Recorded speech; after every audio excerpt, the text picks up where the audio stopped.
After a week off, it's time to get things going once again. This time at the Rockingham Speedway, and the Integrity Ignite Series is back in action.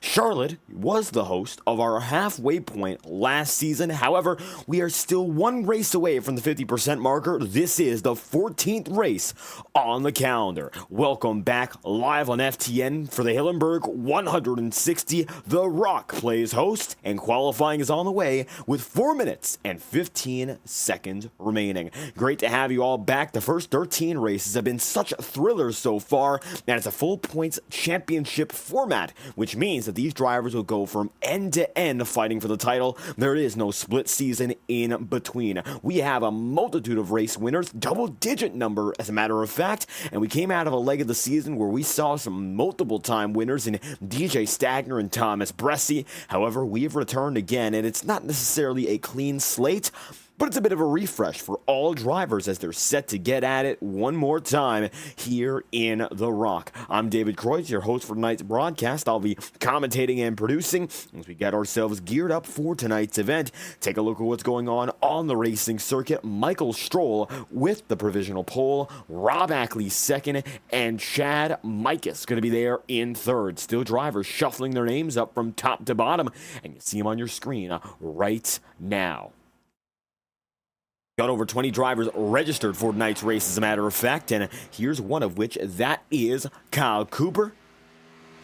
And Cooper going to be coming down Thunder Alley at the moment. It's going to be 3 minutes and 6 seconds remaining, and still dropping by Kyle Cooper, one of the drivers right now, looking for a strong run. He's bringing back a similar paint scheme to what we saw earlier in the Octane Series season. He is one of the drivers who's done the double, and once again coming to the track 12th on the timing board, and he'll come down and in. Ackley with the provisional pole, Matthew Thunhorst up to third, and once again to refresh the viewers, the championship battles Braxton and Thunhorst. And after two great races to end the first leg of the campaign, Braxton Deweese finds himself with a lead of 34 points, which is 72 up on Rob Ackley, and Chad Mikas is within 80, Thomas Bressi within 100 points. The top five right now a bit further spread out because Braxton's been on such a run, but Thunhorst with a good qualifying spot for now. Let's see how much longer he can hold on to it as Braxton comes across the stripe again. Going to be a 39.411, so that time will not count as Seb Miller moves up to third. How about that for Miller? Another strong qualifying run for the 83. As of recent, Sebastian Miller making more improvements week after week. Ever since Dover, it feels he's been running just a little bit stronger, so keep your eyes peeled here as the 83 drops down and in. Looking back to Braxton, it looks like he's not currently going to be on the racing circuit, and Deweese is going to take it off the track. There's Cal Filarski, Chris Deweese in the chat room. Thank you for stopping by. And right now, 18 drivers have taken a lap, going back to Brian McFerrin and Kyle Cooper. McFerrin is going to be in 17th as it stands, and he's running down and into the apron of the circuit. Seb Miller still on track. Blake Gordon moves up to second, and Gordon still chasing his first win of the season. That number 19 denied at Nashville, and ever since then, just not able to put the momentum together for another very solid run. As it stands, Blake Gordon, when we're talking about the championship standings, finds himself currently inside the top 10 in 8th. However, has not gotten that win. He is ahead of a driver in DJ Stagner who has multiple wins, but so far has not been able to find a checkered flag. It was Stagner who denied him the victory to begin with. Be a chance tonight for some redemption. Not necessarily a similar track to Nashville. However, it's shorter than a mile and a half. It's an oval circuit, and it does have relatively high banking, so maybe that's the secret. Right now, Tom Wetmore going to be on the track. There's the 05, and usually a driver who runs in the FTF Grand National Series on these Monday nights, making his first Ignite Series start of 2024. Great to have Wetmore back. We had him as a part-time competitor in the Mondays last year, and of course a full-time title fighter in the Octane Series in 2023. The former all-time wins leader in the Octane Series has come once again to the Monday Night Tour, top 5 in the FTF Grand National points, with a lot of very talented drivers like David Schildhouse in that series, so he knows what he's doing, but qualifying will cut short. Ackley to the top of the board, and that is going to be Rob's second pole position of the season. Qualifying finds itself done and done, and with that being said, looks like now we're on to our final practice session. Let's take a look at your starting grid from top to bottom, and it's the number 22 at the top. Rob Ackley with a 24.42 gets the pole position, and Blake Gordon is only about 34 thousandths of a second behind.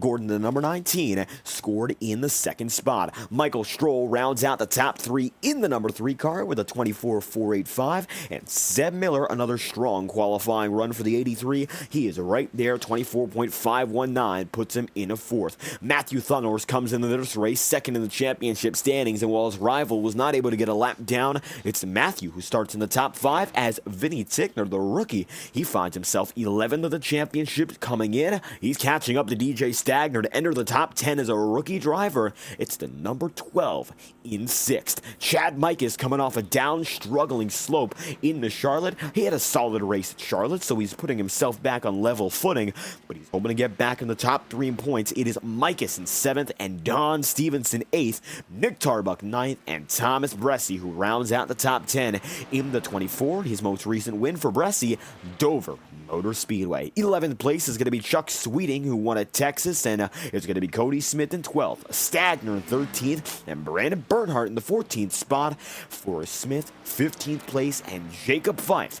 then 16th. Brian McFerrin with a 24.841 is just ahead of Kyle Cooper with a 24.909.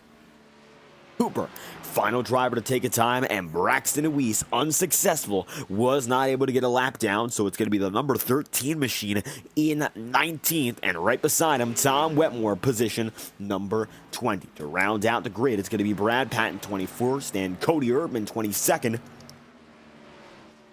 Boomer Logan is in 23rd, and to round it all out, on the final spot of the final row, Cal Filarski is number 91, 24th here in Rockingham. That's your starting grid for the Hillenburg 160. Rob Ackley on the pole of a field of 24 drivers strong. And right now we're watching Tom Wetmore, one of the many drivers who have taken a time so far. Wetmore third in the session. Well, you wouldn't believe it. Rob Ackley is once again the quickest driver on the board. Doing real good so far. Ackley going to find himself now in second, still 27 thousandths behind Seb Miller, so maybe some competition. The 22 and the 83. John Steele, Alan's Art Images, thank y'all for stopping by the chat room here. And right now, Miller finds himself quickest with a 24.796. How's about we take a lap or two on board right now with Sebastian Miller and find out what's going on inside the cockpit.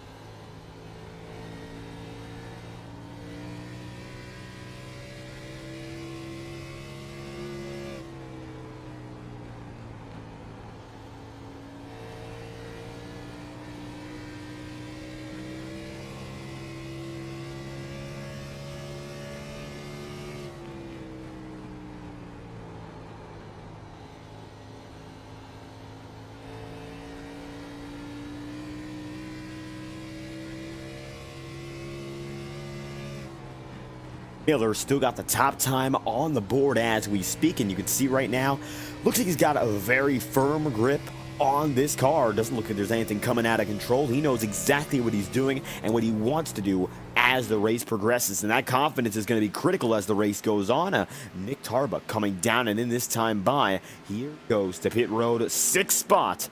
Makes it into pit road once again. Here's another driver to look on, Thomas Bresci. 2 race wins so far, and the Exalta Chevrolet once again comes across the stripe. Take another look on board, but this time from the hood camera.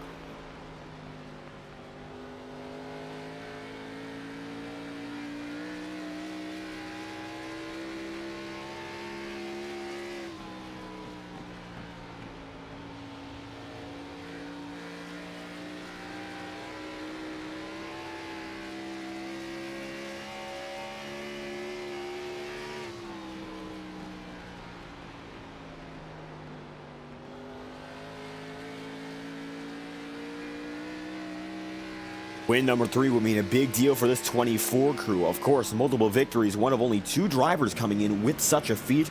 And the others on your screen, there's DJ Stagner, however, neither of which are quickest here in our warm-up session. It is Sebastian Miller, the number 83 at the top of the board.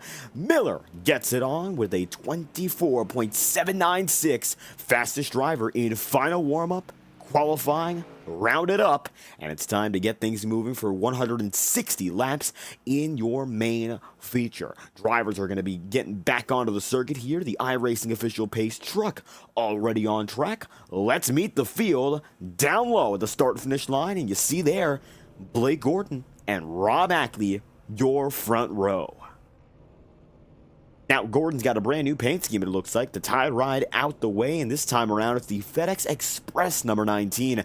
Completely different set of colors, and maybe looking for some new luck with a new look. It's Blake Gordon up at the top, one driver you want to keep your eye out for, and Rob Ackley, Michael Stroll, historically speaking, have wins in this series. Gordon, nor Seb Miller, nor Vinny Tigner, well, they all don't. Don Stevenson has found himself real close. However, as it stands, he does have an Octane Series victory, so he's not really a completely winless driver in this league. Vinny Tigner, the rookie, Seb Miller, a rookie as well, and Blake Gordon, who's been oh so close time and time again. So far this season, just hasn't worked out for them as Rob Ackley is on the pole. Michael Stroll has not yet won in 24, and Matthew Thunhorst only has won for the surprising amount of podiums he's had. It's more surprising he has not won more than once, but that's the parity of this season. Bresci and Stagner, they're the only 2 drivers who have been able to make it through with at least 2 victories, and they both have 2 apiece. Now it's time to get things moving. Rob Ackley, maybe to try to join that list. He's already got himself 1 checkered flag, and looking to do so all over again. Nothing has been a guarantee in this series in 2024. We've seen the road courses shift up a bit from the Titans like Thomas Bresci and Matthew Thunhorst. We've seen some ovals with out-of-the-place domination, and short tracks. Rockingham is technically classified as one. However, it's a 1-mile track with its own characteristics. Maybe the most similar track to it would be potentially Phoenix. Stagner won there. If we talk about short tracks, we'd have to go back to a circuit like Bristol. A few drivers here have done the double at that track already, and they've seen heartbreak and strategy galore. Tonight, up in the air with 160 laps, and it's all down to the drivers as the pace car drops down and in. Rob Ackley, Blake Gordon, you're 1 and 2, and the green flag drops. Back on the way in Rockingham Speedway. Welcome to the Hillenburg 160.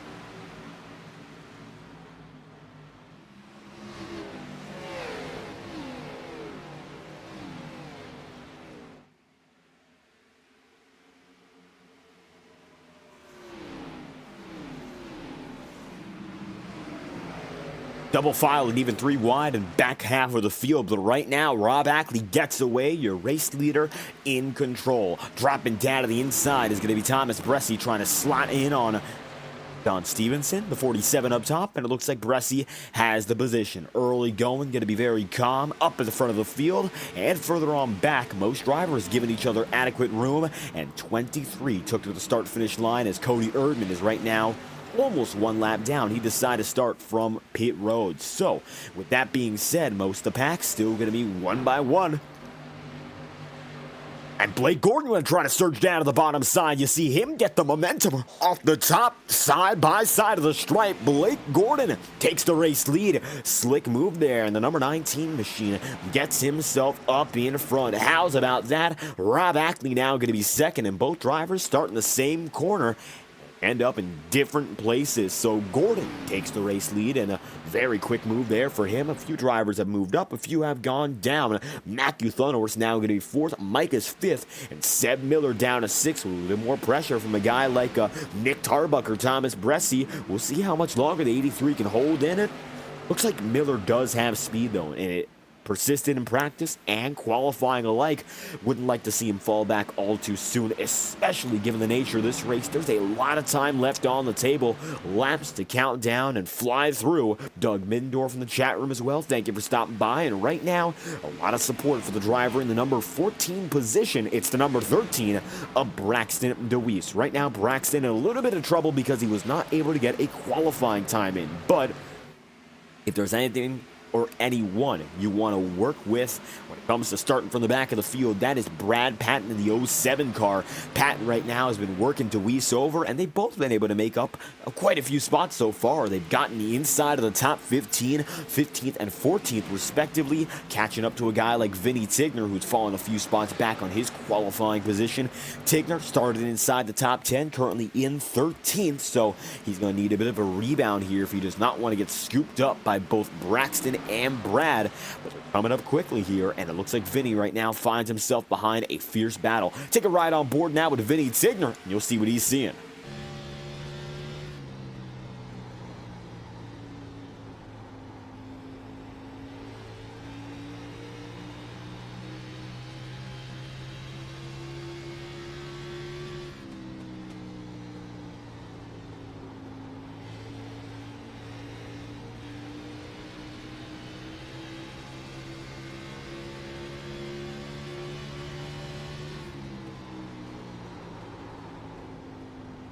Vinny Tigner now going to slot down to the inside here on Chuck Sweeting and trying to get away from the drivers who are closing in so rapidly. Vinny has not yet been able to make things happen, though, as he drops down to the inside again. Got close, tried to lunge deep, but could not take the position, and he'll slop back once again. First 10 laps of this race have been relatively calm. You can't imagine drivers are pushing it too far, given how much time we still have left, with some drivers experimenting, taking some chances, and as such, Tigner goes up top, and here comes Braxton DeWeese. And one failure to make a pass can set you up just like that, especially with the surface that we have here at Rockingham not being paved in over a decade and a half here. It is not an easy circuit to run at, and when the conditions are against you, it becomes that much more challenging. Let's talk about the weather so far today. Track temperature of 110 degrees Fahrenheit. We're in the triple digits, and it is burning. We don't even have full sunshine just yet. It looks to be overcast skies, in all honesty. Sunshine barely getting through. However, there's a 31-degree difference between our ambient temperature and our track temp. The ambient temperature is coming in at about 80 degrees right now, and the track temp at about 111 as it stands. The burning circuit, and right now only one driver seems to have control of it. That is Blake Gordon, and you see him there up to the inside line. He'll take it high, take Rob Ackley right there with him. Ackley from the pole position, no doubt. When he starts up in front, he tends to keep it there. Not one of those drivers who falls back. It's the long run and the middle long run, shall we say, where he's the strongest. Not a short run driver. We'll see him potentially come back into it later in the going. Perhaps keep your eyes peeled 30, 40 laps from now. We'll see where Rob is sitting. He's got Michael Stroll to look back on, and that's the Domination Intimidation Racing teammate he has in the number 3. The AC Delco Chevrolet finds itself now inside of the podium, and Matthew Thunhorst runs just behind him. Stroll's hungry for a victory. He's had a part-time campaign this season. Unfortunately, he's almost effectively out of the championship race as is, just on account of missing the first 4 races of the season. And even though he's been solid ever since, not anything mind-blowing thus far for a driver who was a member of the inaugural Clash. Hasn't worked out ever since then. He's got himself a race victory at Michigan, which came last summer, holding off against the likes of Alec Daffin, but since that point, still trying to find victory lane once again, and hopefully we see a little bit more as now Stroll runs up to the top side. Matthew Thunhorst still behind him, and Chad Mikus is in 5th. 6th place goes to Seb Miller, and it's going to be 7th for Thomas Bressie, 8th to Nick Tarbuck, and 9th to Don Stevenson. They're all rank and file right now. 16 laps in at 160, and you see the backside right now. Don Stevenson slowly but surely getting filled up with DJ Stagner.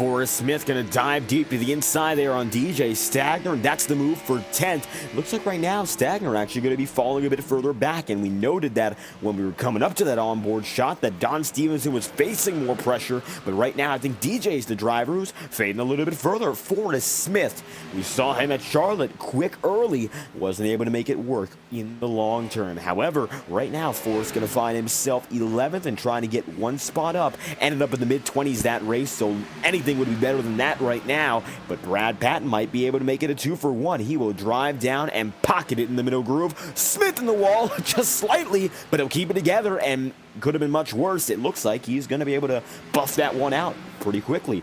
Now the sun's going to be shining, and expect a few degrees of increased track temperature as once again the sun shines in an afternoon at Rockingham. Across the stripe again, 20 laps in out of 160, and the Hillenburg 160 going smooth so far for the field as Brad Patton drives right under. Brad now going to find himself looking deep down Thunder Alley. Can't quite get the position. He has broken away from Braxton Deweese, and you can see right now Braxton in that number 13, he's got himself in 14th spot, so hasn't been able to make much a gain ever since he got by Vinny Tigner. And looks like it's been Brad Patton who broke out here. Now this is going to be perhaps an important race in the championship because of that 32-point gap. We say perhaps because nothing being a guarantee so far. You never know if Thunhorst ends up having an off day. But Matthew is in 4th, Braxton is in 14th, and this is about the biggest gap these two have had ever since Watkins Glen on the track. And for Matthew Thunhorst, it's the first time he's had an advantage since his victory, which came several months ago. So Matthew Thunhorst now with an opportunity. If he didn't have a bad stretch between Talladega and Dover, he would have probably been your points leader. However, down races are going to send drivers back. No matter where you are in the points, a buffer is sometimes not enough, and Matthew going to have to recover, and he's going to do so with a solid run. Right now, running just outside the podium, 23 laps in out of 160. These drivers are moving, and Thunhorst is trying to get away. His rival, right now, about half a track back, the best spot he's been in.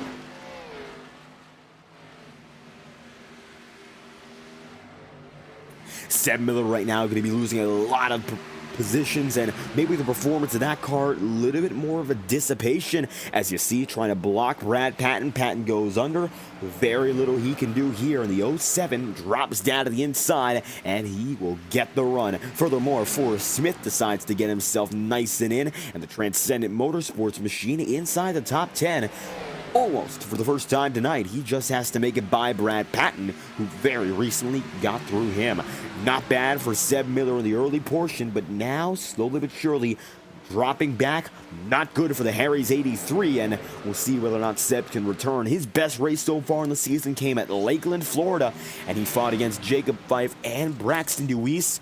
Both drivers, of course, were those who did not have Ignite Series wins coming in. Matter of fact, all three didn't. And eventually, Jacob Fife got his own victory out of that Talladega. And Braxton Deweese, he got it done in Lakeland. Now, Seb Miller is the loneliest of those three who has yet to get the victory. And right now, looks like he's going in a backwards direction. So, not in the best position as it stands, as the 75 runs deep. And Al Miller gets himself back out again. Nick Tarbuck about a 10.5 off of Thomas Bressi. Take a look in the bottom right of your screen, and we've brought it up quite a few times this season already, but the Bressi cam showing you exactly what's going on inside the cockpit right now for your number 24. Thomas Bressi giving us the opportunity to look inside the car here on FTN, and exactly what Thomas Bressi is doing, well, you'll be seeing it.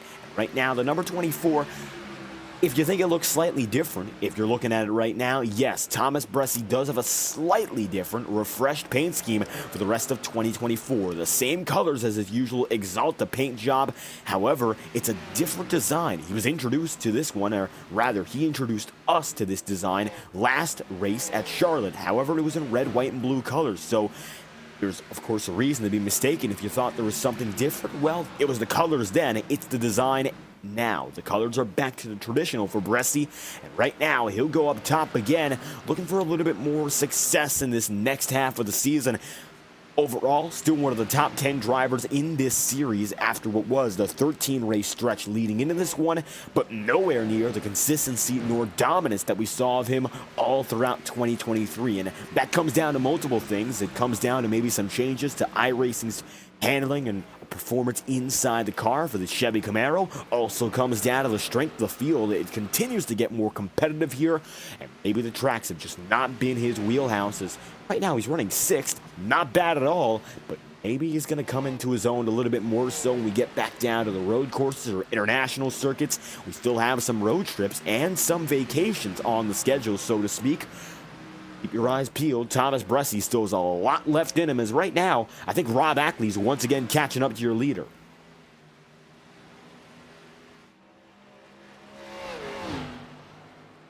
Rob Ackley, the gap to he and Blake Gordon is now 0.4 of a second, and maybe a little bit ahead of schedule. We predicted that Rob Ackley would be up fighting for the race lead at about lap number 50. Well, lap 32, and he's once again coming back. We got a little bit of trouble, and that's going to be Seb Miller. Miller was loose, but he keeps it together, so no problem there, and it looks like he still keeps it straight. Miller right now 18th,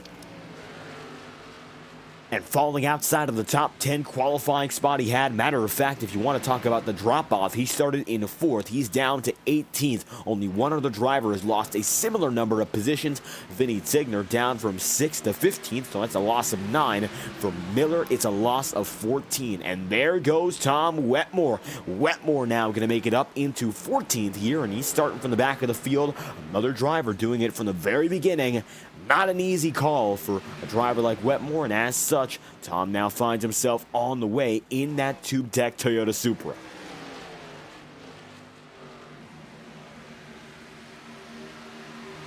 So of all the drivers that have made it from the back of the field up, Brad Patton still leads that class of drivers. He's in 8th. Braxton Uwais is in 12th. Tom Wetmore is in 14th. And it looks like that might change here as Vinny tries to get a pass, but can't make anything of it. Close, just doesn't have the room, and that's going to be the difference. Racing real estate, it is sparse around this track. And here comes Tarbuck down to the inside again. He's bringing Brad Patton. And it looks like now Bressi's got double trouble right behind him. The big red machines, both are going to be 6th and 7th respectively, coming aboard and trying to make it by Thomas Bressi. You can see there going up to the high side. There goes Patton. It's going to be Tarbuck taking him down low, nearly 3 wide, and it looks like once again Bressi comes off the corner. The advantage. Nice move there for Thomas Bressi, and the number 24 still keeps it together, drifting up to the high side. No additional contact, but Patton not afraid to move Bressi, and as such, Thomas down into 8th.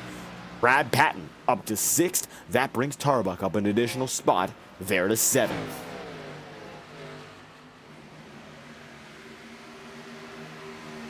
Vinny Tigner now trying to make his way around Tom Wetmore. Still a bit of a challenge, and bringing Jacob Fife up there with them. We mentioned a few times in these battles that you're bringing drivers with you when you're facing them side by side, and that's because of how little room there is here at Rockingham in particular. When you end up with a battle, you end up much slower. That time by, it was a 26.029 for Vinny Tigner, but take a look around this time by and you'll see how much more time, Jacob Fife is almost there.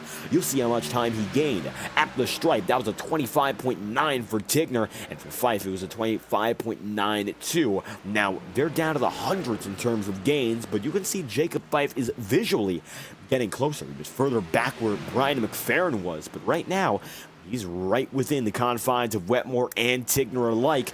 And when you're side by side, getting back to the point, you compromise each other's lines. You don't have enough racing room. And Wetmore, he might have ended up using himself up a little bit too much. He ends up down to 16th. Jacob Fife now going to be P15 as a result, and making a quick pass to get up in front of Wetmore. That's going to leave Vinny Tigner the 14th spot, and another quick gain there for the driver of the number 12. Looking up in front, Don Stevenson and DJ Stagner are going to be with each other. Take a ride on board right now, Don Stevenson for a lap as he tries to chase down the 64.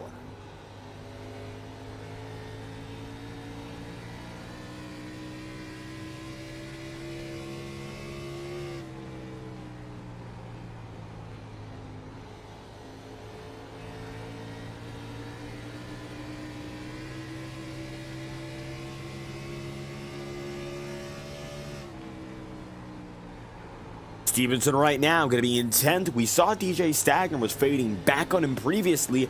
It's about the exact opposite right now. DJ has the advantage and even held them off there, coming through 1 and 2. So Don Stevenson right now in a bit of a different position, not the best for his circumstances, and the Raging Cajun number 64 is due to come across the stripe again inside of the single digits.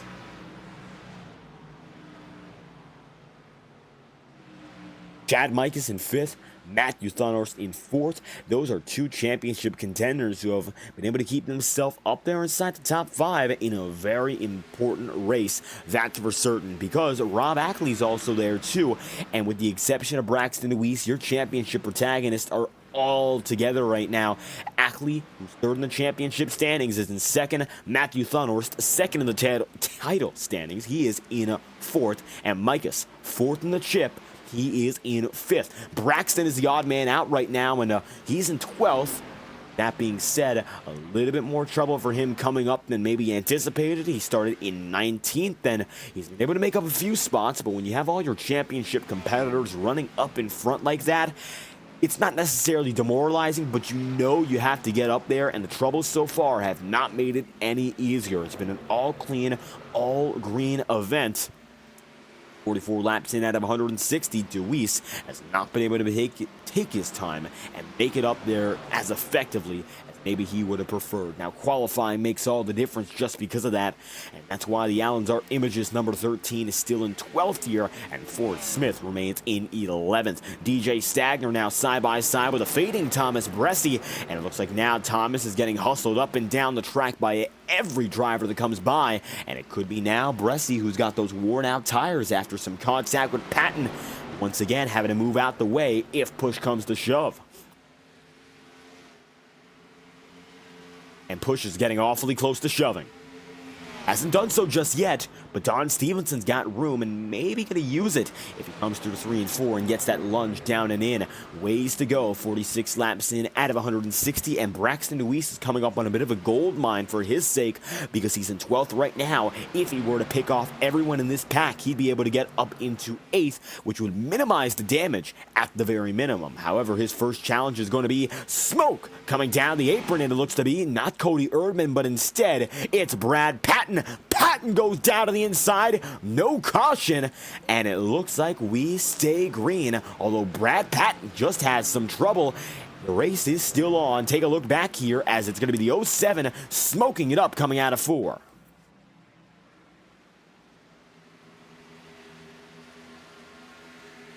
Take a look again. Patton, contact with the wall, he slides down and in. It's an honest effort to lock it up, though. That might be the reason we do not see a caution, and the nose was basically pointed forward the whole way. So Brad Patton, in all honesty, that could have been a caution. It looks like he deliberately tried to save it, and that he did. Minimal damage, but a lot of track position loss. He's down to 15th, and that's going to cut some of the gaps between your title battlers all over again. A shame for Brad Patton, though, 15th, and he was running so well, making up all those positions, and that is the biggest problem, I would say, with the strategy he runs race after race. But hey, it's worked out for most of it, because right now, Michael Stroll coming down and in. It's going to be Stroll trying to look to the inside. Blake Gordon going to be right up top, side by side. And it looks like you can see Michael Stroll within arm's reach. He got by his teammate in Rob Ackley. Now Domination Intimidation Racing. They're fighting for the lead all over again. Blake Gordon now feeling the heat. We'll see what he does of it now. As you can see the number 3 coming very, very close to getting the top spot. And about the closest he was a lap ago. So setting himself up, but there's still 2 laps until we get to pit cycle number 1. We've been all green to this point, and the leaders have continued to break themselves out into their own pack. The top 3 alone within 1 second. At 51 laps in out of 160, the AC Delco Chevrolet not having any trouble so far pulling up to Blake Gordon. Now the question becomes, what can he do with the leader who's just about a 10th and a half away? Is it even worth it right now to go for the pass? That is the question. Maybe on his mind more than anyone else for Michael Stroll. It looks like it is. He'll dive deep once again. And we mentioned that it could be time to do it before the pit stop cycle comes to pass. Stroll low. He'll stay low at the line. Doesn't get him. Blake Gordon once again with the advantage.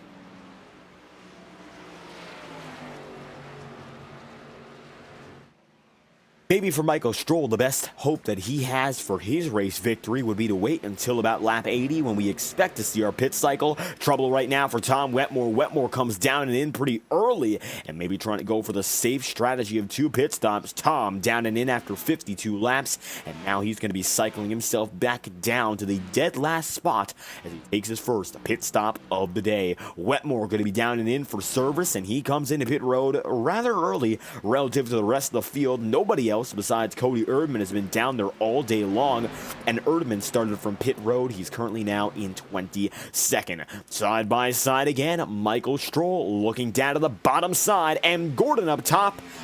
Nothing comes to pass, but you can see now Stroll is sending the message. He's going to be here, and he's going to be a side thorn in Blake Gordon's run the coming laps, if not the rest of the race. I mean, the thorn on another driver's side right now, trying to put the pressure on in that number 3. Not going to be easy the way Blake Gordon's been riding. He's been confident, and for good reason. He's led the most laps on the day. Well, has gone toe-to-toe with Rob Ackley previously. Does not have any reason to worry about that number 22 any longer. Coming up on a lapper this time by, that's going to be Cody Erdman. 56 laps in out of 160. Hillenburg 160 is now going to see its own race lead battle accelerate again. There goes Michael Stroll to the bottom side, and at the stripe, the number 3's got the advantage.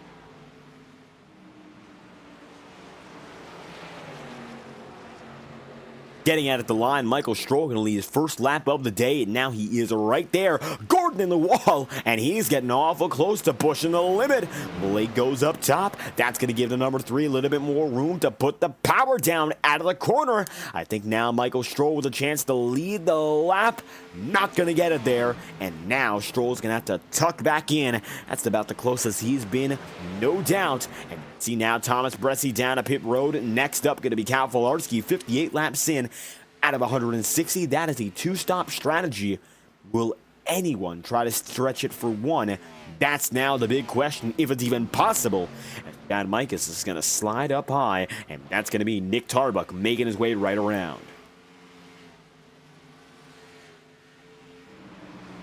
Michael Stroll, Blake Gordon, side by side, and they're going to remain that way coming off the corner. Gordon now going to have a little bit of a blocker here in Cody Erdman, and that's going to help out Michael Stroll immensely to roll into turns 1 and 2 and 3 and 4. Right now, pretty easy, and he won't have to worry as much about Erdman because Cody's now out the way. Getting the power down, Stroll at the line, just barely misses leading the lap, and out through 1 and 2 again. Michael's got the middle groove. Blake Gordon is going to be forced up top, and if he makes any contact, it could be detrimental, but he has enough room off the corner again, and down Thunder Alley they go. Side by side, near contact. It almost looks like some quarter panel banging. And Blake Gordon just barely gets away yet again. Michael Stroll is now not going to make it any easier. And a matter of fact, he's going to lunge into turns 1 and 2 with about a nose ahead of him. But he can't get it there. And just one slip up can make all the difference. Just like that, Stroll going to be now again in second. DJ Stagner down to pit road. Nancy Wetmore in the chat room. Thank you for stopping by. Right now, Tom Wetmore going to be running in 22nd. The reason being, went down to pit road the earliest of anyone else, and now that your pit stop cycle is on the way, more drivers are cycling through, and Blake Gordon once again has the lead.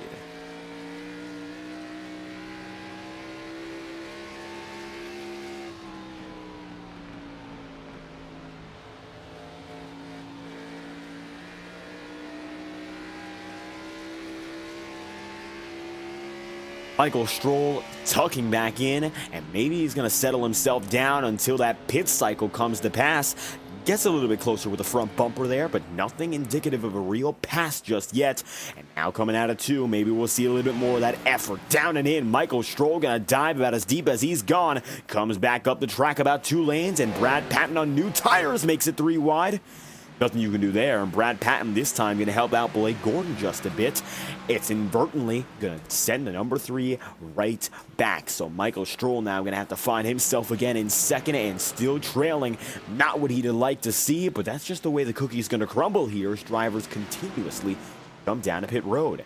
Cal Filarski going to be down and in the Microsoft Copilot machine. And now Blake Gordon once again leads full on. He's got the signal to keep going ahead. A few drivers more have come into pit road. Brian McFerrin, the most recent of which, the Under Armour number 7, comes into the 18th position as he rolls down and in through pit road. And 65 laps in out of 160. We're coming closer to the halfway marker, and so far it has been an exciting battle. Blake Gordon against the world, and right now against Domination Intimidation Racing. They sent Rob Ackley up to bat first, and he wasn't able to get a swing at it, and now it's going to be Michael Stroll looking to make a change. He'll go a little bit further down. It's going to be the middle groove again, and Stroll tries to even get it down to the bottom on that late exit move up. Perhaps a bit of a diamond through the corner, but going through very, very late. And Stroll can't find it just yet. Trying everything here from the high side all the way down to the bottom to the edge of the track and the apron again. Michael Stroll has gotten painfully close for his standards anyway, and still has not been able to break through. Now, if you remember watching Michigan in 2023, it came all the way down to a pit cycle strategy between Daffin and Michael Stroll. Alec was dominant in the opening section of that race, but after the pit stop, nobody could catch up to that number 3, and I think right now for Stroll, his biggest advantage will be running that second pit stop out maybe a little bit longer and getting the advantage in terms of his equipment. That would be all the difference if it just were to work out, and it's a hypothetical anyway, but if it does happen, well, could be instrumental in leading to his first win of the season. Stroll going to be right there side by side again, coming across the stripe for Michael Stroll. He's got the lead now, and it looks like in a 1 and 2 he has a chance to defend it. High side defense, though, for Blake Gordon has been pristine, and that's been his strength. Side by side now for the past 15 laps. These two drivers have no quit, and Blake Gordon once again going to use all the way up to the top of the track, the room he's got, and 69 laps in, such a nice battle it's been. Comes across the line again, and lap 70 is for Michael Stroll. It looks like if they're side by side the line, the advantage, generally speaking, goes to Michael Stroll. Not a major advantage, but it's enough to consider whether or not the number 3 machine's in a comfortable spot or not. If he wanted to dive down to pit road, he could. If he wanted to cut through a little bit further, he could as well. Right now, Michael Stroll maybe with that slight advantage, but Blake Gordon at the line gets the lead lap once again.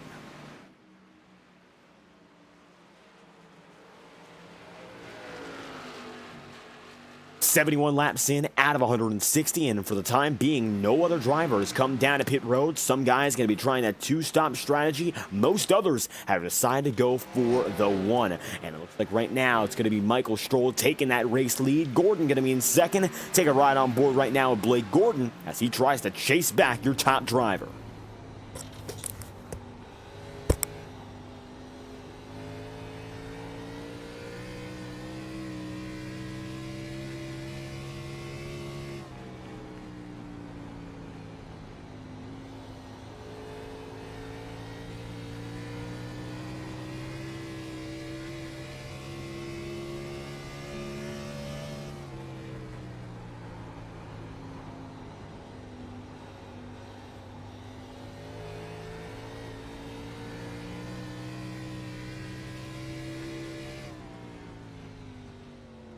And Blake gonna have to come down and into pit road, so calling in a run after 73 laps, and Blake Gordon not in a safe spot to go for the 1-stop strategy. He will come down and in, and that might be his chance to come home with a victory up in smoke. Of course, he's still gonna be able to race, but strategy not looking to be in his favor, that is for certain.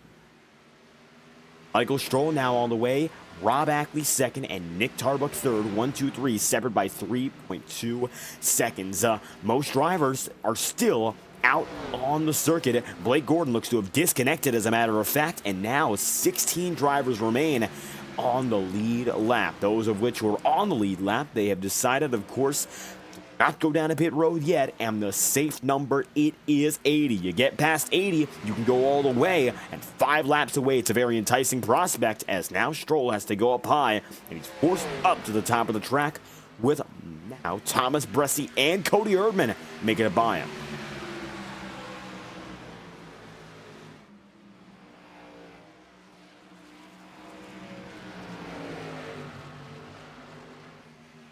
And sometime quite soon, Michael Stroll will have to bite. He's seen these drivers go by him, getting back on the lead lap. They are that quick. And right now, it looks like Thomas Bressi is the leader of all drivers who have gone down to pit road. He's on a 17-lap run here. It's unlikely he's going to go 100-plus laps because, given the way other drivers have approached this race, it looks like those who have already gone down to pit road are comfortable with the 2-stop strategy, which is the safer option, but does not reliably give way to better results. It's possible it could give way to a top 10 if you play just right, but I don't know if that's going to be possible unless you are someone like Thomas Bressi, who knows what it needs, of course, what it takes anyway, to get a very solid result. There is certain aspects to racing that just come from the driver, and that skill with strategy is one of which. You need that in terms of a long green flag race, as we've seen right now. And it looks like 78 laps in out of 160. Bressi is the leader of those on the safe strategy, so to speak. And halfway down, it's going to be 78 to 79 laps. Still the battle's going on. And take a look at who's just joined the lead party. He got by Chad Mikas. He could get by Braxton Nuis. And it looks like right now it's going to be Braxton trying to get by Thunhorst and Rob Ackley. He comes down to the inside there on Thunhorst, and all of a sudden, number 13 is in the fight again. And just when the field thought they could get away from him, Braxton is once again in full effect. He's going to come across the stripe here at lap 80, and he knows he's in a real good spot now. He's had to wear himself out a little bit more than his... Oh, Thunhorst in the wall, and he'll be drifting up top. Matthew Thunhorst put up in the wall by Braxton Nuis, and it looks like Braxton going to break late and cause a little bit of trouble. The 13 decides to come down and in regardless, and they're side by side. That's going to hinder his momentum severely here. Braxton Nuis, contact with Thunhorst, coming across the stripe again. Matthew trying to keep it just up top. Can't get it though. And now 80 laps to go. Michael Stroll finds himself as your race leader, and let's take a look down the top 10 here in the Rock. Michael Stroll leads from Nick Tarbuck in second. Braxton Nuis is now going to be in third, as most drivers are still cycling through. Rob Ackley fourth, and he's come down to pit road. Matthew Thunhorst is now going to be up to fourth, as it's Ackley fifth. Then Chad Micah sixth, Don Stevenson seventh, Forrest Smith eighth, and Jacob Fife ninth, with Cody Smith and Next Level Racing rounding out the top 10. We'd once again like to thank Next Level Racing for their continued support live on FTN, and we are going to return in just a few moments' time with 79 laps to go. You're watching the Hillenburg 160 live on FTN. Currently, Braxton Nuis finds himself the race leader. We'll return after the following message from our friends at Next Level Racing.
Yellow flag is out. This is why. Ackley up the track into Don Stevenson. And it's going to be multi-car contact. Yellow flag out for the first time today with 76 laps to go. Ackley down a pit road. This will put an end to the green flag pit cycle. Just like that, the Hillenburg 160 is under caution for the first time tonight. Thomas Bressie is your race leader, and right now he looks to be coming down a pit road among a few others. Just like that, he will drop down and in. It's going to be Patton second, DJ Stagner third, and Tom Wetmore fourth. Company coming down through who have not gone down to pit road for their second stop. They're now going to be good to go for the rest of this race, so a good spot to be in for the drivers who were on that two-stop strategy. Now safe to go all the way. Bressie now going to find himself there and down and into pit road indeed. He's got himself 4 tires and fuel. This will give the effective race lead to Michael Stroll. Michael Stroll, once again, your race leader. 75 laps to go. Now it's going to be about 73 laps to go when we go green again.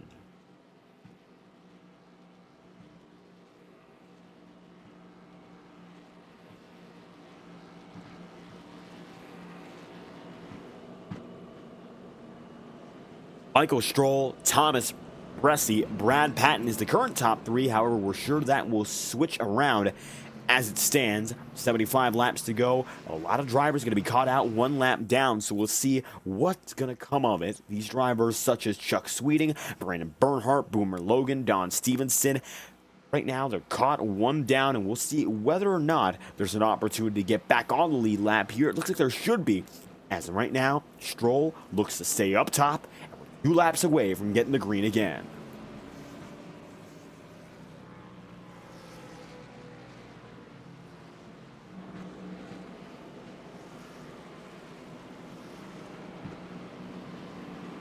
Big switch in the strategy as a result of this caution. Michael Stroll now going to be facing off against some drivers who literally just went down a pit road.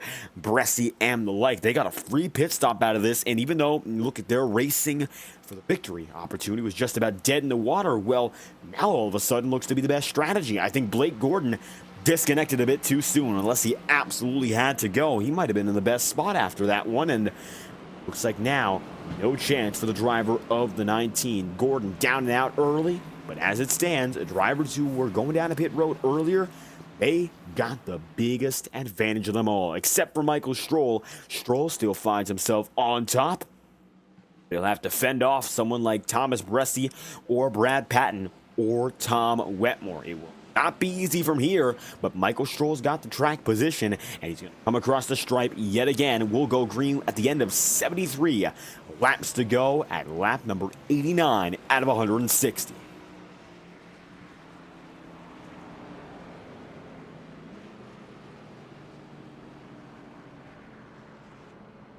Thomas Bressie down to the bottom, and Michael Stroll up top. Wetmore decides to stay high with your race leader, and it looks like Cody Erdman does too. Erdman, who was a lap machine previously, is now there in the 6th position. A great spot to be in right now for Cody. How about that? DJ Stagner now going to be right behind Brad Patton.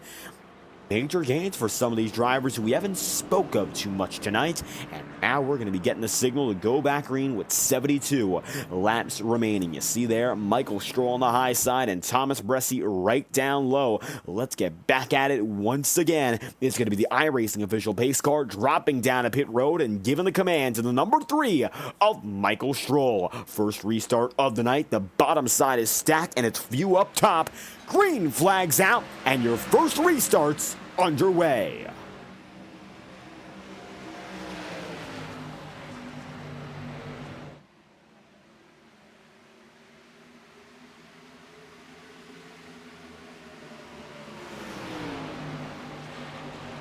Thomas Bressie immediately gets that race lead like it was nothing, and that is the difference between older and newer tires summed up in 1 lap. Bressie with a 4-lap edge, and he's already out and away in front. Brad Patton decides to slice it down and in, and all of a sudden we've got a new race-leading battle, and Patton has taken a lead. Expect some relentless competition between these two drivers as the race goes on. Tom Wetmore going to make it by Bressie as well, and you can see Wetmore not playing games. His first start this season. Wouldn't he love to make it his first win of the season as well? Well, I'm sure he would. All comes down to whether or not he gets by Brad Patton from here. Both drivers have been effectively gift-wrapped a chance to go for the race win. Strategy in their favor. Track position already have it, and now they are 1-2 with 70 laps to go. The question becomes more and more, what can you do in a position just like this? If you're Tom Wetmore, he's right now going to find himself about 3.5 tenths back, make it about 4.5 through the corners. When he puts the power down, is he going to have to be a little bit more conservative for the time being? He's got himself a ways to go in regards to laps, 69 to go, and in a nice run so far for Tom, but this is the best chance he's had to chase down Brad Patton, or does he do what he's doing right now consistently? Does he let him get away? Right now, Patton is definitely pushing a little bit harder, and maybe he's using the lesson he learned from watching a driver like Michael Stroll. He let Blake Gordon get away, and he let Rob Ackley get away too. They both came back to him eventually. And Cody Erdman, all of a sudden, he's got a lot of confidence in that 51. Erdman goes down to the inside, and he's got himself another spot. That is Cody up in a second. Not half bad so far for Cody Erdman, who's now going to put himself up into the second spot. You look further back, DJ Stagger coming up there with Michael Stroll, and looks like indeed Braxton Weiss is ahead of his championship rivals. Matthew Thunhorst, he's ahead of him. And you look back, there's also going to be a driver like Chad Mikas. He's ahead of Chad Mikas. Not to mention, we looked previously, we saw Rob Ackley. Well, Ackley right now basically out of the picture. So it looks like once again, Braxton Weiss has the advantage of the championship race and should be able to gain a spot or two. Comes to those points on his rivals here. So a few points to gain for Braxton Weiss if he keeps this streak up. He has been electric ever since getting the points lead all to his own. And it looks like Cody Erdman, a little bit of internet troubles, blinking in and out, but that is nothing major. And he stays with us here with 65 laps remaining. You see there, Brad Patton going to be coming down that back straight all alone up in front. Thunder Rally lonely for your leader, but it is busy everywhere on back. Michael Stroll now going to decide to go down and in on Tom Wetmore. He'll take the spot away from Tom quite quickly, and it's a one-spot pass. Now, Stroll's up to fourth.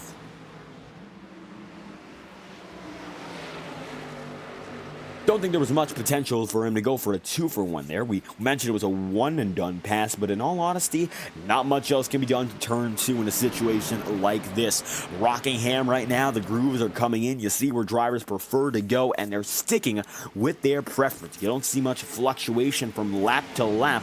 And big crowd like this, you got to stay comfortable. That's the most important thing. Now Brad Patton going to have to fend off the hard-charging Cody Erdman. Look at Cody go. It's the best chance he's had to take the lead all season long, and he got close, but right now he's fading back again. What can Cody do? He came up like a rocket ship. Does he have anything left for him? At the line again, 62 laps to go. Yeah, Cody was about a 10.5 slower that time by, so all of a sudden, take that momentum and grind it to a halt. 62 laps remaining in the Hillenburg, 160, and while the top two have broken away, Cody Erdman is effectively going to face a hard reset there, and he's going to have to change his approach big time. He goes low, tries to get a little bit more of that run, and he's got it now down to the inside, looking low through the corner. Brad Patton just stays where he is, and that's all he needs to do.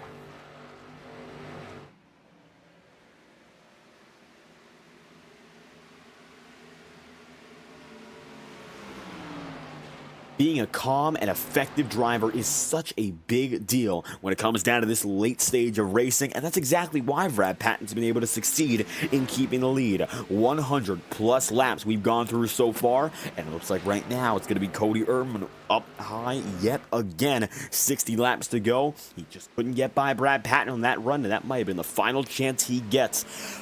Usually get a certain number of times where you can really go for a pass until it becomes all said and done. Now, not to say that's a hard rule, but it usually becomes more challenging the more times you go at it. Nothing becomes a surprise to the driver you're racing against, and as such, You're gonna have to wait on maybe forcing a mistake or strategy or otherwise. You don't want to make a pass a long, drawn-out process, not only because if you fail to make the pass, you lose a load of momentum, but also because there's drivers behind you who want to take passes as well and make something happen. Lose that momentum and you let someone else get it in their hands, you might be passed alongside your target driver, which could lead to a double pass and then some. And now Braxton Deweese going to find himself looking under DJ Stagner. Stagner couldn't quite get by Wetmore, and just like that, Stagner slams the wall. Braxton up to 6th. Wetmore remains 5th and gets a little bit less pressure for now, but it's going to be one driver to the next. Both strong and competitive, but DJ Stagner nearly 3 wide, just ahead of Thunhorst and Tarbuck.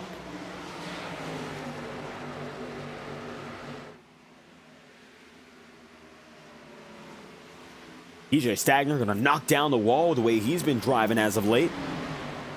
At 57 laps to go, it looks like he's once again going to have to drop back a little further. The Ragin' Cajun not having the best of runs at this point, still inside the top 10, but you can see with continuously hitting that wall, more speed, only losing more momentum, and gets up to it time and time again. You, at this point, have to find a limit to push if you're DJ Stagner, but that comes with its additional risk.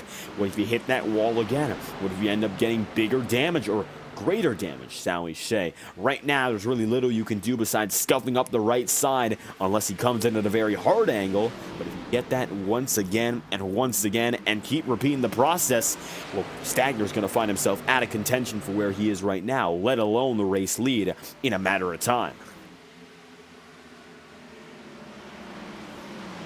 Running down the back straight again, DJ going to find himself in 8th. He's still in the single digits here, and looking down to the inside, Nick Tarbuck tries, can't find the room. He'll decide to lie back once more. And it looks like right now, if you have yourself in this spot, little you can do besides force a mistake, and we mentioned the importance of trying to get another driver to make an unforced error. But right now, with everyone running so consistently, lap times have not fluctuated all too much from driver to driver. The only fluctuation has been tire wear. Once again, keep in mind, triple-digit track temperature at a high of about 111 degrees previously, and it's still 20-plus degrees warmer than the ambient temperature. But the lap times between most of the field relatively similar. Now, Brad Patton that time by ran a 24.928, which was clearly the quickest lap of all drivers on the track. However, everyone else is within 0.5 of a second. I mean, there's Cody Erdman who ran a 25, shall we say, .159. He was in the 24 range. He is no longer, and as such, he's now in the 25.159 bracket. Thomas Bresci, a 25.19. Same goes for Michael Stroll. And then you have the 25.2s a little bit further back, which encompass Tom Wetmore all the way down to Brian McFerrin in 18th. Everyone is relatively close on speed. Even if there are some differences, right now the field is tight for a reason, and it all comes down to the fact that everyone can run at about the same pace of one another and keep it there lap after lap without any major concerns. One caution which came as a result of the green flag fuel cycle, which had to be accounted for, and the pit cycle, that is. And Rob Ackley, unfortunately, going to be the one and only cause of the caution so far today. Ended up getting loose, spinning back up the track, making some contact with Don Stevenson, and admittedly, Don Stevenson also out of this race. He's a recent retiree. He finds himself 27 laps down. So we did lose multiple drivers as a result of that last incident, the only caution bringing wreck of the day. And Brad Patton had trouble earlier in this race. That's one thing to remember. He was not the leader previously. Matter of fact, he ended up spinning into the grass and nearly causing a caution of his own, but he did not. And matter of fact, he was able to hold on, keep himself going, go for an alternate strategy, and he stuck with it. And the caution came out for him at the perfect time. And now, Patton finds himself the leader, sticking through an adversity. Well, unfortunately, we've lost a few other drivers along the way. Patton, one of the drivers who have decided to stick it out. And right now, with 48 laps to go, if we take a look through your top 10, some familiar faces from the very beginning, a few others who have made some changes. It is now Brad Patton at the top of the board, leading the way by 2.2 seconds over Cody Erdman. Then Thomas Bressi in third, Michael Stroll in fourth, Tom Wetmore in fifth, and Braxton DeWeese, position number 6. 7th place is then going to go to Matthew Thunhorst, his championship rival, and DJ Stagner is going to be 8th, Nick Tarbuck 9th, and Forrest Smith having the race of his season so far, rounding out the top 10. Cody Smith right now going to drop a few spots back into 14th, but nevertheless, we'd like to thank Next Level Racing for their continued support of the Integrity Racing League. Live on FTN, Next Level Racing provides high-quality sim racing performance products for dedicated sim racers who deserve nothing but the best. Visit nextlevelracing.com and find out who you can support. Next Level Racing, the #1 provider in sim racing hardware. We'll be right back after the following message, courtesy of our friends at Next Level Racing.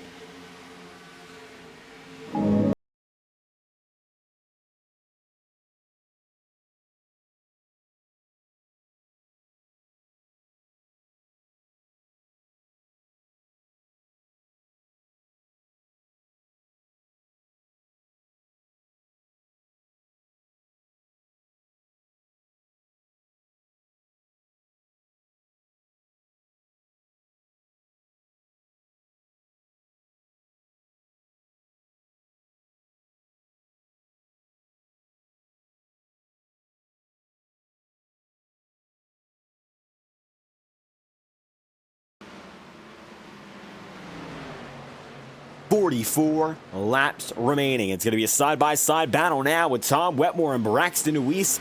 Braxton couldn't quite get by that time through, and Wetmore inside the top 5. Now looking for a little bit more. So is Michael Stroll. Michael down to the bottom, and Tom up top trying to get by Thomas Bressi. Let's get multiple angles in the mix, and you can see exactly what is going on. Thomas Bressi finding himself on the defensive route, and he's got Tom Wetmore down behind him. Michael Stroll was right beside him, and Braxton DeWeese is additionally part of the battle in his own right. And it is not going to be easy, especially for the time being for Thomas Bressi, a driver who has had to face it lap after lap ever since the beginning of this race. And in all honesty, maybe not one of Bressi's strongest races, but he converted the strategy masterfully. And that's been the biggest advantage today for Thomas Bressi. He just happened to choose the right strategy, and the chips fell where they may. And as such, Bressi is there. He is in third. Michael Stroll going to cut deep, but it looks like Tom Wetmore into third. And you see there for Bressi on the bottom right of your screen, he's got the back bumper of that number 8 all in front of him, and there's not much you can do right now. Minor head adjustments lap after lap, taking a look at all that's around him. Maybe going to tilt his personal view, because that is coming from direct movements from Thomas Bressi.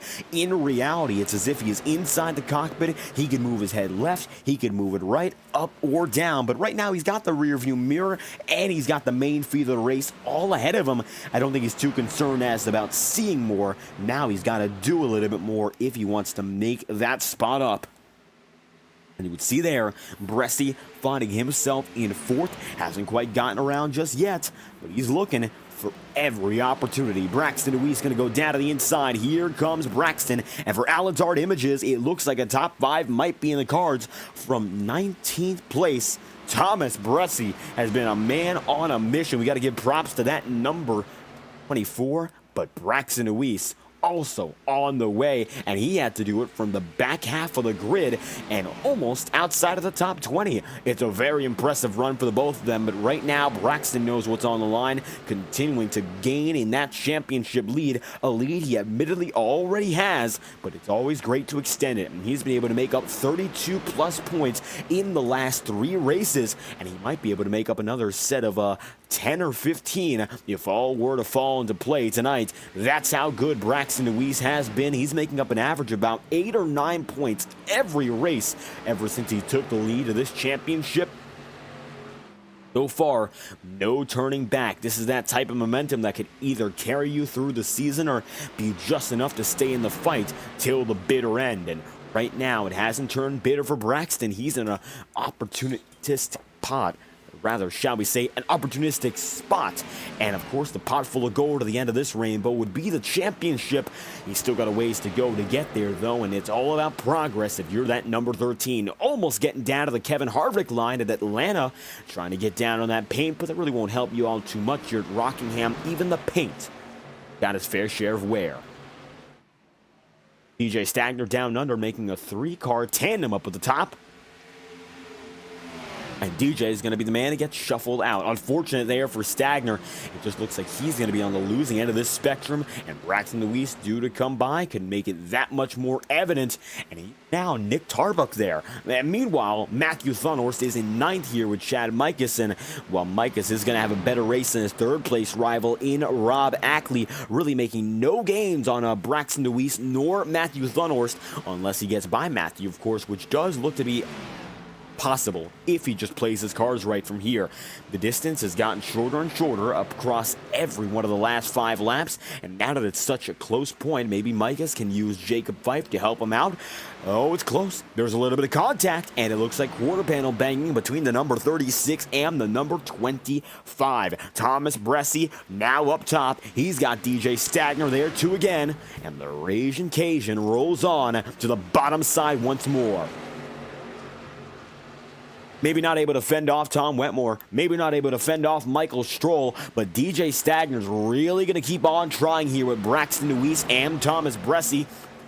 It looks like right now, especially with the former, he just can't get there off the corner. That momentum is just too much on the high side, too little for Stagner on the middle, who is being compromised each and every time around. And when you're in such a position, it's a lose-lose game.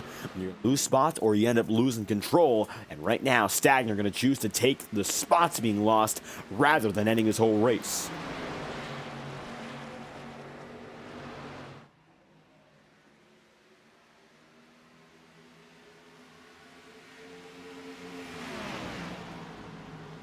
Wetmore coming across the line in 2nd, but 7 seconds behind your leader in Brad Patton.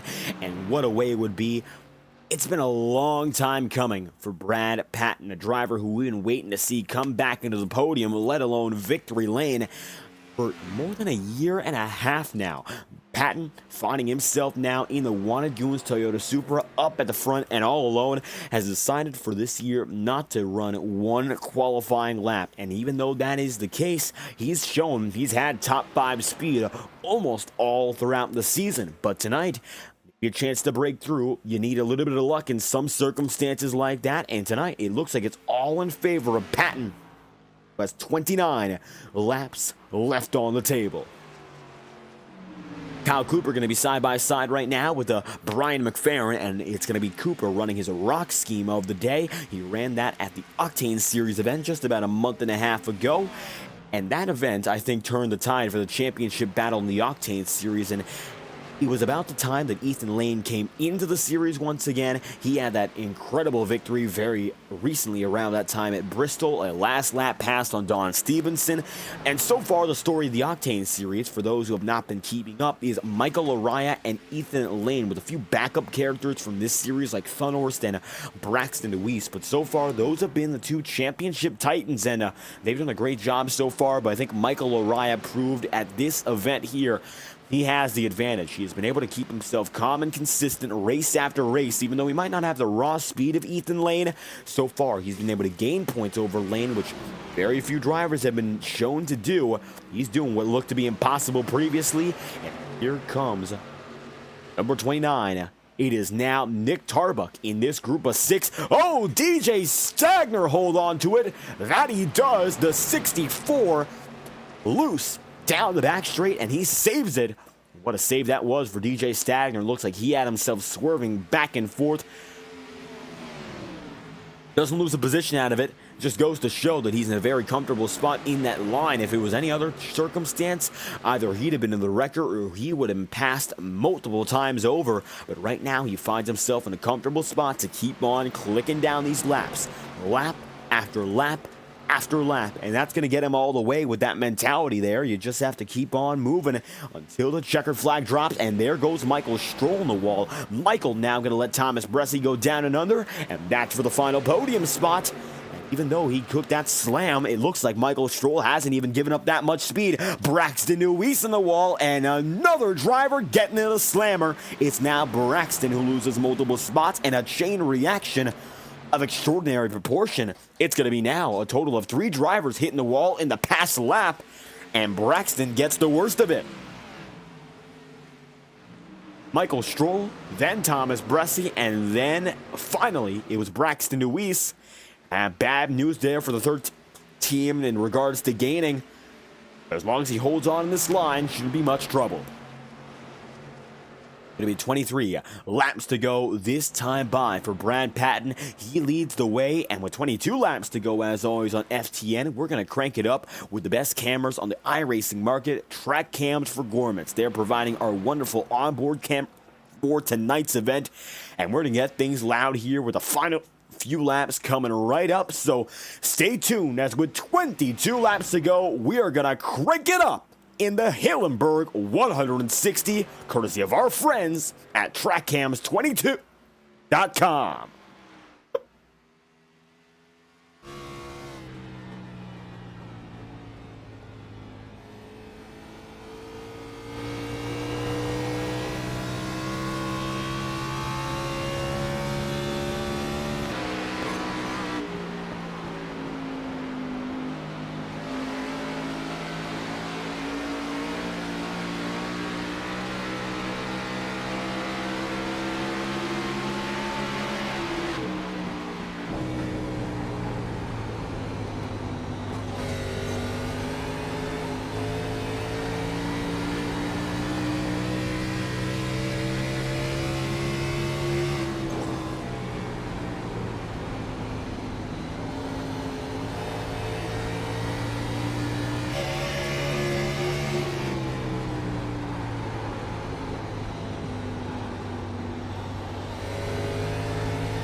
It's going to be a fight for second till the finish. 14 laps to go. They're coming at this time. Mine, you can see now, Tom Wetmore down and under. Michael Stroll right up top. Bressie and Braxton Nuis have faded away. Matter of fact, Nuis is down to 16th now. And it looks like he's been able to gain so much, and he's fallen right back. Braxton ending up more contact, and you can see the backside is scuffed, so it looks like collateral damage from that previous incident has sent him all the way down to the tail end. And now, as we come down to the home stretch of this race, very little Braxton can do to recover. He has such a great race going, but it looks like that rebound is not to be as the 3 machine goes through, surging back to second. Michael Stroll not to be denied. 14 laps remain. Right now, it's going to be Tom Wetmore working at it with Nick Tarbuck, and side by side, they're going to go. Thomas Bressi just ahead now of DJ Stagner, and he previously mentioned that incident alongside DJ Stagner, Thomas Bressi, Braxton Weiss, and Michael Stroll.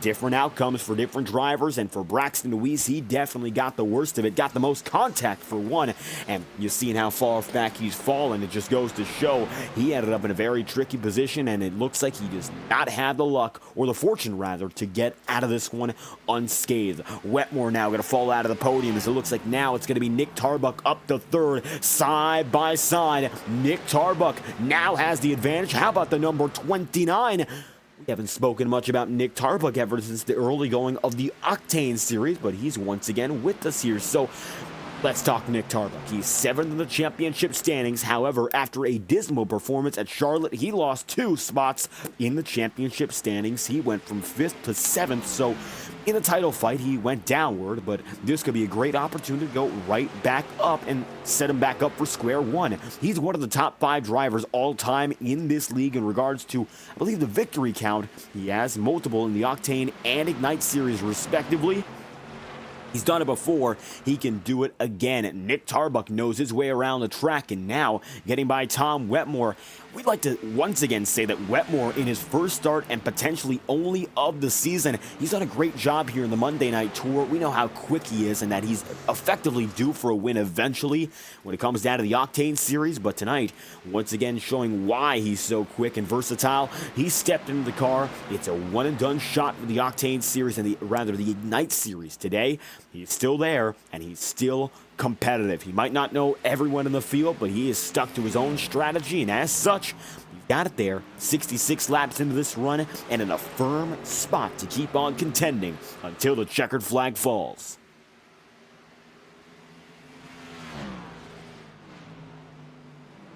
Nine laps to go. Brad Patton, how about this race for the number 07 machine? Brad has been waiting and waiting and waiting again for a chance to get up here and fight for the championship. Perhaps maybe not the championship per se, but show what he's got. The results have been different from the performances, I'd say that much.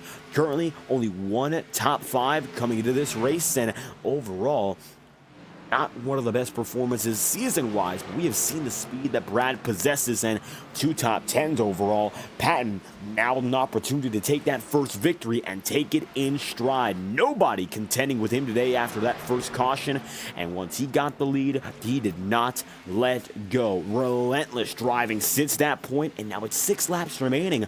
From the back of the field to the front, Brad Patton looking to show the first challenge is possible, regardless of circumstance. Ryan McFerrin right now going to find himself 15th, fighting with Matthew Thunhorst. Braxton is now 17th and 1 lap down. So for the first time in several weeks, about a month, Matthew Thunhorst has the potential to gain on Braxton Weiss in the championship standings. And even though he's going to maybe lose to Matthew Thunhorst, Chad Mikas might be the biggest gainer of them all, because he's in 8th right now and Thunhorst is 13th. Braxton is in 17th. So Mikas has himself in a real good position to take those gains at long last. Not the best stretch necessarily for Chad Mikas. He's had podiums this season. He's shown exactly what he has in terms of his speed, and one of the most improved drivers this season is trying to get back up in the top 3 in the standings. And a night like this, where Ackley's out, where DeWeese and Thunhorst have, generally speaking, struggled, it's real good for Mikas here. He just has to hold on and get to the end with 4 miles left on the table. Brian McFerrin coming up on Matthew Thunhorst. Quick pass to the inside. If McFerrin has what it takes, he's got younger tires. I think he's got an opportunity to make that pass. That time by, Brian was indeed quicker, so he has been gaining consistently here. And now, yup, Thunhorst in the wall. That's going to be another pass, so Matthew moves down to 14th.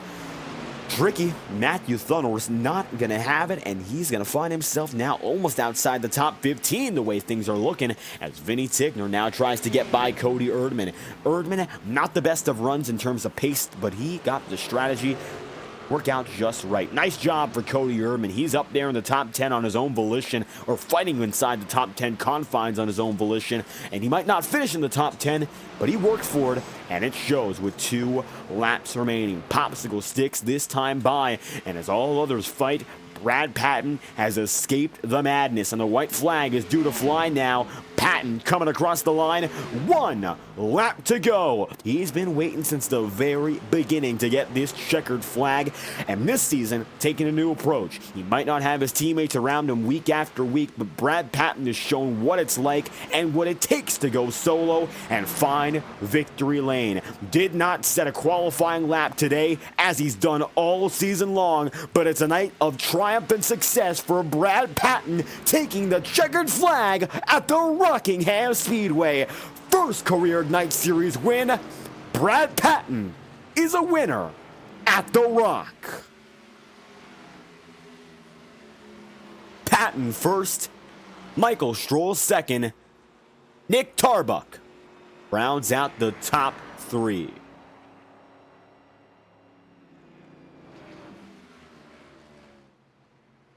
And just like that, Brad pulls through, and we were wondering whether or not he'd get it. He was due from the very beginning, and as such, pull it down, start-finish line to burn down the house.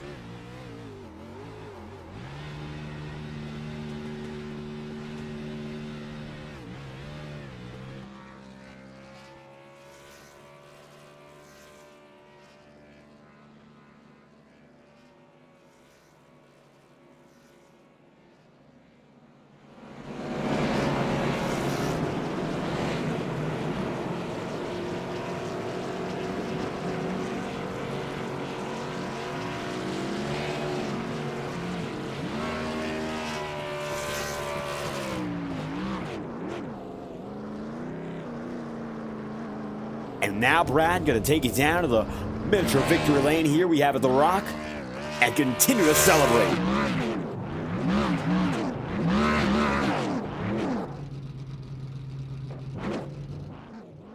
And just like that, Patton pulls through. Checkered flag is going to fall. Let's take a look at those racer results. And it's going to be at the top of the board. Brad Patton over Michael Stroll, 13 seconds behind.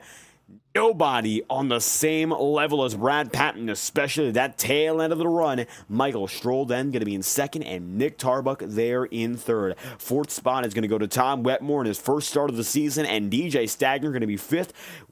Now, Bressie 5th, Stagner 6th, Jacob Fife 7th, Chad Mikas 8th, Cody Smith in 9th, and Forrest Smith then position number 10. 11th place is going to be Cody Erdman, with 12th being Vinny Tigner. Brian McFerrin is 13th, and the final driver on the lead lap, Matthew Thunhorst. 15th place goes to Chuck Sweeting, and Seb Miller gets 16th, with Kyle Cooper being 17th and 18th, then being Braxton DeWeese. 19th is Boomer Logan, at 20th is Brandon Bernhard, and it's then Don Stevenson 21st, Rob Ackley 22nd, and 23rd place going to Blake Gordon. Cal Filarski the 24th and final driver in tonight's event.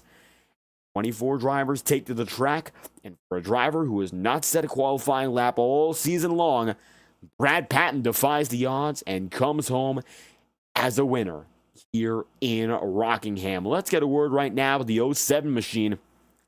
Brad Patton getting it done, and we're going to bring in the broadcast booth right now. Your winner in Patton. Then it's going to be second spot for Michael Stroll and Nick Tarbuck, who rounds out the top 3. Here we go for the 07 of Brad Patton. Now, Brad, we've known your strategy all season long, not taking qualifying laps, and we've been wondering when this checkered flag would come. We've seen the pace you've had coming up through the field. You've stormed through just about every race, and it seemed you were due eventually, and tonight you find yourself in victory lane here in Rockingham. What's it like with your first win of the season and collecting the checkered flag at the Rock? I'm extremely proud. Like we've been saying all season long, it's always fun coming from the back and that, but I didn't think I was ever going to win one of these things. Yeah, I'm actually astonished for words. This is one of my favorite tracks on iRacing. If Ethan was in here, him and I would have been running the same line the whole time.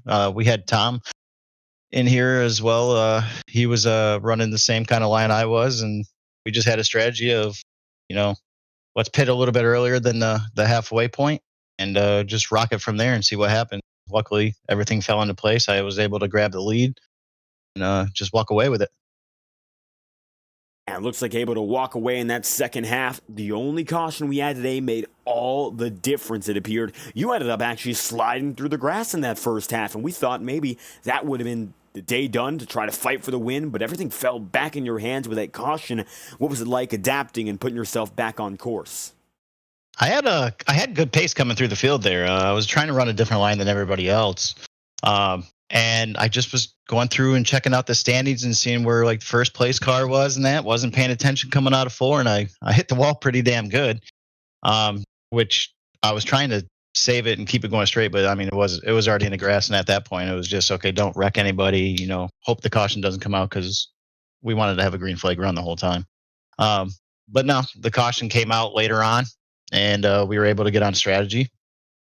And for the first time ever in integrity, my strategy actually worked out pretty well. So, yeah, it's like I said, really no words. Wasn't expecting to win. I knew I had good pace. Top 5 was definitely in thought, but the win was not there.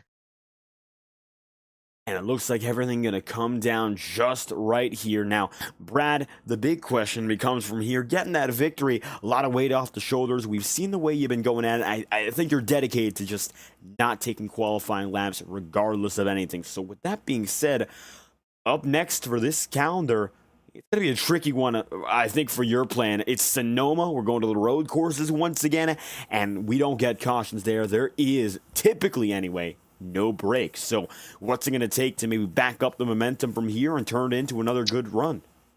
Me and road courses do not get along. So that might just be a starting park. Just try to get some points there.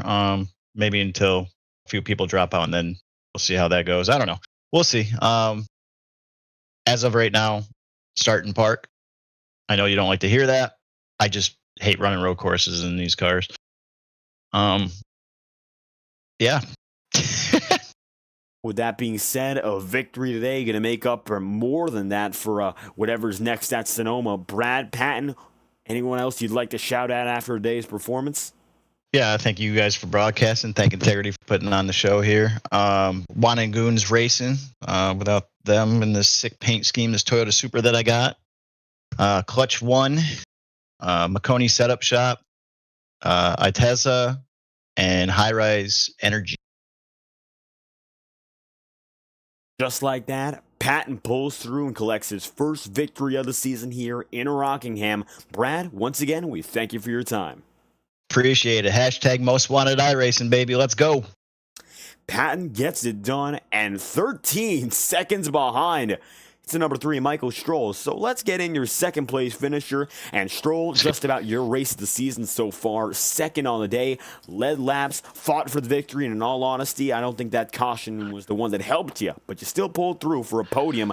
What was it like out there? Oh, you kind of surprised me there. It was great. This track is a ton of fun. Yeah, I did not need that caution. Once that came out, I knew I didn't have the short run pace to sustain the lead. If the race went green, I was going to be gone, I feel like. So I love this place in any car. I wish I could run it in 87s or something like that. But ton of fun with the guys as always. Tom Wentworth, Erdman, Bressie, DeWeese, and Stagner there around. I would say about 40 laps to go. We were like 3-4 wide at some points and just bumping each other and bouncing off the wall. And it was a ton of fun. Just getting back into the groove after being out for so long after my accident. So finally had a really good complete race and got myself my first podium. And we mentioned putting yourself back into the cockpit for the season, slowly but surely making your way back up the results pile on today. Seemed to be almost a switch flip. shall we say. The way you were running up there from the jump, very, very quick, had that consistent pace, and you mentioned it, maybe there was a chance for you to go running away from there. Started third, finished second. It seemed like there was something with you today. Was there anything in particular about the track that helped you out? It's just this track. I did the Rockingham 508 a couple of years ago, the first one, and with the 87s, and that really helped me learn how to run this track and save tires. And believe it or not, after Steve Park won the race in 2001 in real life, he said in victory lane that Dale told him to stay off the brakes. So that's what I do. I just very light brake, maybe 5-10%, and just don't slide the car and abuse the tires. But with the new oval refresh, it's easier to defend on the top, so it's a little easier to use your stuff up when you're behind somebody. That's how Patton got away so quickly. He really didn't have to race anybody while we were all back here dogfighting. But just a ton of fun. It would have been nice to win, because I'm currently not in the top 15 or anywhere near it, but hopefully I can get in on points since I missed the first like 6 races or so like that. But just this track, there's a few tracks like this one, Michigan, Homestead, where I have a feel for it, and no matter what car I run. So if I could run this track again this season, I would put on a schedule. But just a ton of fun and starting to get my head clear and get my mental health back on track. And that's part of, I think, why I performed as well as I did tonight. Signs of progress, that's for certain here in Rockingham, and maybe not one of your strongest tracks coming up in Sonoma. Brad Patton, maybe not the most enthusiastic himself, but we'd love to hear at the very least you're attempting the whole race. Oh yeah. Anytime I go to a road course, my goal is top 10, and in this league top 15. So if I could walk away with that and keep it on the track, I'll be satisfied with that result, and just walk away and just keep climbing up the point standings, and hopefully I can make it in to the top 15 and get in the playoffs and then make some noise when it matters. Still on the climb, Michael Stroll, second place on the day. If you have any final shout-outs to make, the floor is yours.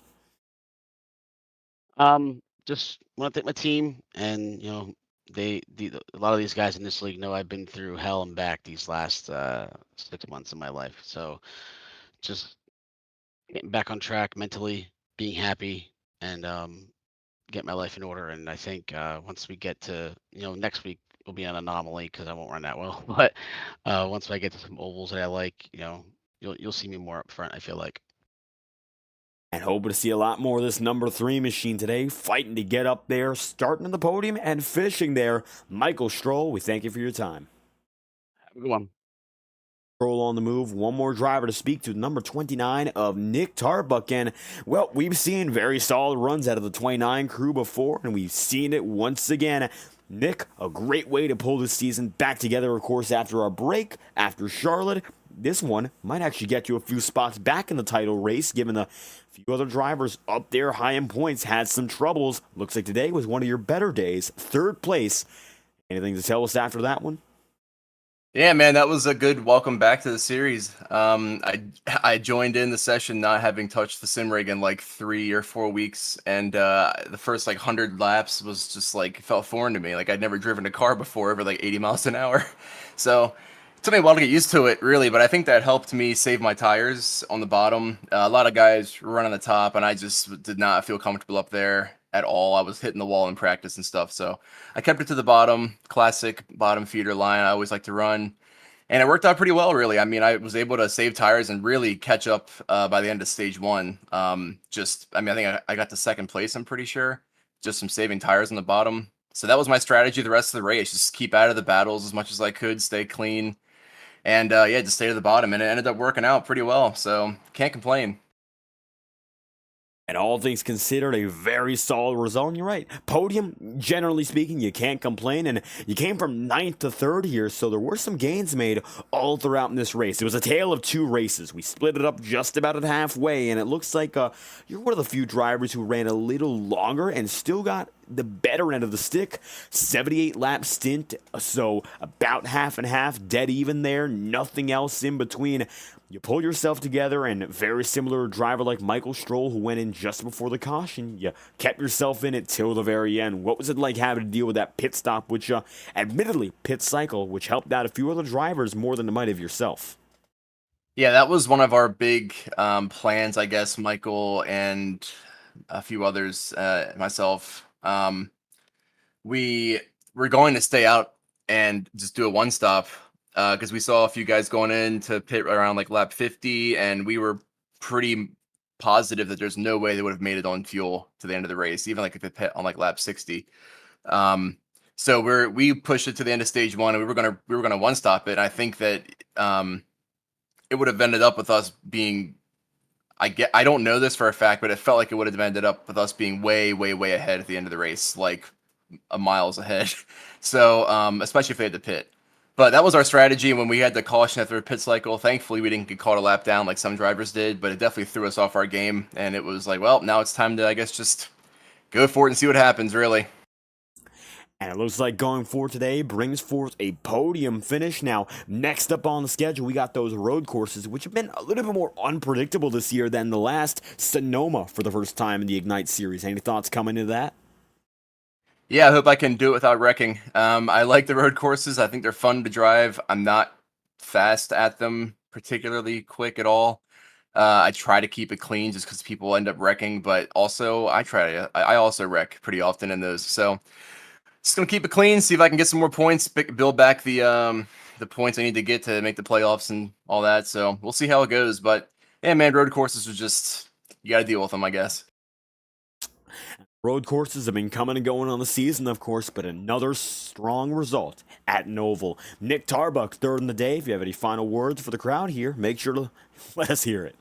Sure, man. Well, thank you for broadcasting. Thanks to the admins for putting on a good race. Thanks to everybody who watched online, family and friends and all those great people. Yeah, we'll see you back next week or tomorrow night, actually. Right about that, doing the Integrity Double, the Octane Series up next, but a third place finish here, riding in Ignite. Thank you once again, Nick, for your time. Thanks, man. Have a good one. Nick Tarbuck on the way. We've gotten a word from all three of your podium sitters in tonight's event. Tarbuck finishes in third. It's Michael Stroll in second. And your overall race winner by a long shot tonight, Brad Patton. Getting it done here in Rockingham. So with that being said, tomorrow we've got ourselves some racing. It's going to be at North Wilkesboro, so keep your eyes peeled for that one. Wilkes County due to bring some exciting racing again. 200 laps there, by the way, so a 200-kilometer feature. Going to be a very, very exciting one to keep your eyes on as the Integrity Double rolls on. It was, unfortunately, a week away. We did not want to have. Everyone needs breaks, but we do not like having no race. We miss the racing. That's the way we'll put it. And it's great to have you all back live on FTN, so we thank the chat room for all the support throughout this entire race. And if you did enjoy, make sure to leave a like on the stream and subscribe to the channel. Your support is greatly appreciated. You've been watching exclusive coverage of the Integrity Ignite series live only on FTN. Hope you enjoyed tonight's race. I've been your host, David Kreutz, commentating and producing all of tonight's action, and we hope to have you back tomorrow night for our next broadcast, the Integrity Octane Series, heading down to the North Wilkesboro Speedway. Thank you all for watching tonight's event, and we hope you have a fantastic night.